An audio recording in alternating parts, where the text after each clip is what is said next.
Lord, paano ba hindi sumabog yung lata? At alam niyo po, tahimik ang Diyos.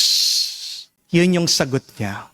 Kung gusto mong wag ka ding sumabog, ano ang teknik? Ano ang sagot? Hayaan mo lang. Tumahimik ka lang. At hayaan mong mag-settle down.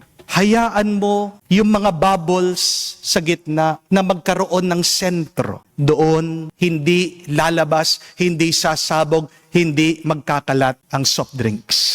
That is the secret. We should be still. We should be quiet. We should be patient. We should find our center if we want our life to be peaceful, to be calm, to be good.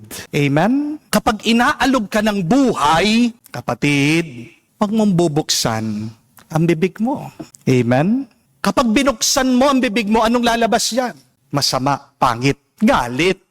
At aminin po natin sa ating panahon ngayon, napakarami ng umaalog sa ating buhay. Di po ba? We experience a lot of shaking now in our world.